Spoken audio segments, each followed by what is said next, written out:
ಇದೀವಿ ಅಂದ್ರೆ ಸರ್, ನೀವು ಡಿ.ಸಿ.ಎಂ. ಡಿ.ಕೆ. ಶಿವಕುಮಾರ್ ಅವ್ರನ್ನ ಬೆಂಬಲಿಸ್ತಾ ಬಂದಿದ್ದೀರಿ, ಮೊದಲಿಂದ ಅವ್ರ ಪರವಾಗಿ ಗಟ್ಟಿಯಾಗಿ ಮಾತಾಡಿದಿರಿ. ಆ ಕಾರಣಕ್ಕೋಸ್ಕರ ನಿಮ್ಮ ಹತ್ರ ಕೇಳ್ತಾ ಇದ್ದೀವಿ. ನಾಯಿ ಯಾವ್ದು ಬಾಲ ಅಲ್ಲಾಡಿಸಿದ್ ಯಾವ್ದು ಅಥವಾ ನಾಯಿನ ಅಲ್ಲಾಡಿಸಿದ ಬಾಲ ಯಾವ್ದು ಸರ್, ಏನ್ ಸರ್ ಅಥವಾ ಇದನ್ನ ಹೋಲಿಕೆ ಮಾಡಿದ್ರೆ ಸರ್? ಈಗ ನಮ್ಮ ಮಂತ್ರಿಗಳಾದಂಥ ಮಾದೇವಪ್ಪ ಅವರು ಭಾಳ ಹಿರಿಯ ರಾಜಕಾರಣಿಗಳು. ಅವರು ಡಾಕ್ಟ್ರು, ವೈದ್ಯರು ಬೇರೆ. ನಾನು ಮೊನ್ನೆ ಹೇಳಿದೆ, ನಾನು ಎಲ್ಲ ವಿಚಾರದಲ್ಲೂ ಅವರು ಆಶೀರ್ವಾದದ ನುಡಿಗಳ ಬಗ್ಗೆ ಯಾವ ಅರ್ಥದಲ್ಲಿ ಹೇಳಿದಾರೋ ಗೊತ್ತಿಲ್ಲ. ಅವರ ಆಶೀರ್ವಾದದ ನುಡಿಗಳನ್ನು ನಾವು ಸ್ವೀಕರಿಸ್ತೇವೆ.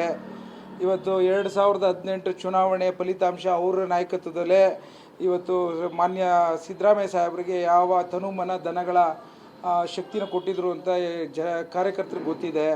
ಸೊ ಹಾಗಾಗಿ ಅವರ ಆಶೀರ್ವಾದ ನುಡಿಗಳನ್ನ ನಾವು ತೆಗೆದುಕೊಳ್ಳೋಕ್ಕೆ ಸ್ವೀಕಾರ ಮಾಡೋಕ್ಕೆ ನಾವು ರೆಡಿ ಇದ್ದೀವಿ ಅಂತ ಹೇಳಲಿಕ್ಕೆ ನಿಯತ್ತಿ ನಾಯಿಗಳು ಅಂತಾನೂ ಹೇಳಿದ್ದಾರೆ ಸರ್ ಡಿ.ಕೆ. ಸುರೇಶ್ ಅವರು.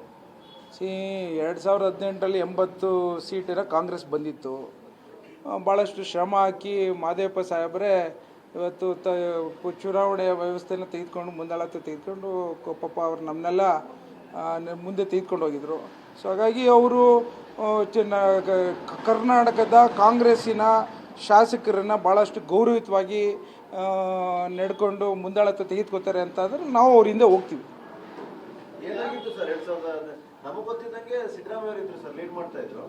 ಮಾದೇವಪ್ಪ ಏನ್ ಮಾಡಿದ್ರು ಸರ್ ಗೊತ್ತಾಗ್ಲಿಲ್ಲ. ನೀವು ಅದನ್ನೇ ನಾನು ಹೇಳಿದ್ದೀನಿ, ಅವ್ರಿಗೆ ಹೋಗಿ ಕೇಳಿ ಅಷ್ಟೇ.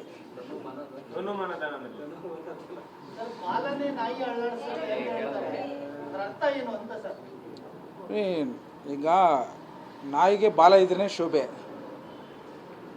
ಅವ್ರು ಯಾವ್ಯಾವುದಕ್ಕೆ ಎಲ್ಲೆಲ್ಲಿ ಯಾವ ರೀತಿ ಕಂಪೇರ್ ಮಾಡ್ತಾರೆ ಅನ್ನೋದನ್ನು ನೀವು ಅವ್ರನ್ನೇ ಹೋಗಿ ಕೇಳಬೇಕು. ನಾವೊಬ್ಬ ಹಿರಿಯ ಶಾಸಕನಾಗಿ, ಒಬ್ಬ ಕ್ಯಾಬಿನೆಟಲ್ಲಿ ಹಿರಿಯ ಮಂತ್ರಿಗಳಾಗಿದ್ಕೊಂಡು ಕಾಂಗ್ರೆಸ್ಸಿನ ಕಾರ್ಯಕರ್ತರು, ಶಾಸಕರು ಅವ್ರ ಕಡೆ ಮುಖ ಮಾಡಿ ನೋಡೋಂಥದ್ರಲ್ಲಿ ಒಳ್ಳೆ ನುಡಿಗಳು ಬರೋಂಥದ್ದನ್ನು ಅಪೇಕ್ಷೆ ಪಡೋಂಥ ಬದುಕು ನಮ್ಮದು.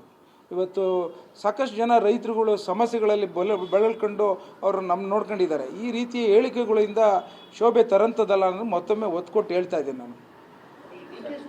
ಇದೀವಿ ಅಂದ್ರೆ ಸರ್, ನೀವು ಡಿ.ಸಿ.ಎಂ. ಡಿ.ಕೆ. ಶಿವಕುಮಾರ್ ಅವ್ರನ್ನ ಬೆಂಬಲಿಸ್ತಾ ಬಂದಿದ್ದೀರಿ, ಮೊದಲಿಂದ ಅವ್ರ ಪರವಾಗಿ ಗಟ್ಟಿಯಾಗಿ ಮಾತಾಡಿದಿರಿ. ಆ ಕಾರಣಕ್ಕೋಸ್ಕರ ನಿಮ್ಮ ಹತ್ರ ಕೇಳ್ತಾ ಇದ್ದೀವಿ. ನಾಯಿ ಯಾವ್ದು ಬಾಲ ಅಲ್ಲಾಡಿಸಿದ್ ಯಾವ್ದು ಅಥವಾ ನಾಯಿನ ಅಲ್ಲಾಡಿಸಿದ ಬಾಲ ಯಾವ್ದು ಸರ್, ಏನ್ ಸರ್ ಅಥವಾ ಇದನ್ನ ಹೋಲಿಕೆ ಮಾಡಿದ್ರೆ ಸರ್? ಈಗ ನಮ್ಮ ಮಂತ್ರಿಗಳಾದಂಥ ಮಾದೇವಪ್ಪ ಅವರು ಭಾಳ ಹಿರಿಯ ರಾಜಕಾರಣಿಗಳು. ಅವರು ಡಾಕ್ಟ್ರು, ವೈದ್ಯರು ಬೇರೆ. ನಾನು ಮೊನ್ನೆ ಹೇಳಿದೆ, ನಾನು ಎಲ್ಲ ವಿಚಾರದಲ್ಲೂ ಅವರು ಆಶೀರ್ವಾದದ ನುಡಿಗಳ ಬಗ್ಗೆ ಯಾವ ಅರ್ಥದಲ್ಲಿ ಹೇಳಿದಾರೋ ಗೊತ್ತಿಲ್ಲ. ಅವರ ಆಶೀರ್ವಾದದ ನುಡಿಗಳನ್ನು ನಾವು ಸ್ವೀಕರಿಸ್ತೇವೆ. ಇವತ್ತು 2018 ಚುನಾವಣೆ ಫಲಿತಾಂಶ ಅವರ ನಾಯಕತ್ವದಲ್ಲೇ ಇವತ್ತು ಮಾನ್ಯ ಸಿದ್ದರಾಮಯ್ಯ ಸಾಹೇಬರಿಗೆ ಯಾವ ತನುಮನ ದನಗಳ ಶಕ್ತಿನ ಕೊಟ್ಟಿದ್ರು ಅಂತ ಕಾರ್ಯಕರ್ತರಿಗೆ ಗೊತ್ತಿದೆ. ಸೊ ಹಾಗಾಗಿ ಅವರ ಆಶೀರ್ವಾದ ನುಡಿಗಳನ್ನ ನಾವು ತೆಗೆದುಕೊಳ್ಳೋಕ್ಕೆ ಸ್ವೀಕಾರ ಮಾಡೋಕ್ಕೆ ನಾವು ರೆಡಿ ಇದ್ದೀವಿ ಅಂತ ಹೇಳಲಿಕ್ಕೆ ನಿಯತ್ತಿ ನಾಯಿಗಳು ಅಂತಾನೂ ಹೇಳಿದ್ದಾರೆ ಸರ್ ಡಿ.ಕೆ. ಸುರೇಶ್ ಅವರು. 2018ರಲ್ಲಿ 80 ಸೀಟಿನ ಕಾಂಗ್ರೆಸ್ ಬಂದಿತ್ತು. ಭಾಳಷ್ಟು ಶ್ರಮ ಹಾಕಿ ಮಾದೇವಪ್ಪ ಸಾಹೇಬರೇ ಇವತ್ತು ಚುನಾವಣೆಯ ವ್ಯವಸ್ಥೆಯನ್ನು ತೆಗೆದುಕೊಂಡು ಮುಂದಾಳತ್ವ ತೆಗೆದುಕೊಂಡು ಪಾಪ ಅವ್ರು ನಮ್ಮನ್ನೆಲ್ಲ ಮುಂದೆ ತೆಗೆದುಕೊಂಡು ಹೋಗಿದ್ರು. ಸೊ ಹಾಗಾಗಿ ಅವರು ಕರ್ನಾಟಕದ ಕಾಂಗ್ರೆಸ್ಸಿನ ಶಾಸಕರನ್ನು ಭಾಳಷ್ಟು ಗೌರವಯುತವಾಗಿ ನಡ್ಕೊಂಡು ಮುಂದಾಳತ್ವ ತೆಗೆದುಕೊತಾರೆ ಅಂತಾದ್ರೆ ನಾವು ಅವರಿಂದ ಹೋಗ್ತೀವಿ. ಏನಾಗಿತ್ತು ಸರ್ 2000 ನಮಗೆ ಗೊತ್ತಿದ್ದಂಗೆ ಸಿದ್ದರಾಮಯ್ಯ ಅವರು ಇದ್ರು ಸರ್, ಲೀಡ್ ಮಾಡ್ತಾ ಇದ್ರು. ಮಾದೇವಪ್ಪ ಏನ್ ಮಾಡಿದ್ರು ಸರ್ ಗೊತ್ತಾಗ್ಲಿಲ್ಲ. ನೀವು ಅದನ್ನೇ ನಾನು ಹೇಳಿದ್ದೀನಿ, ಅವ್ರಿಗೆ ಹೋಗಿ ಕೇಳಿ ಅಷ್ಟೇ.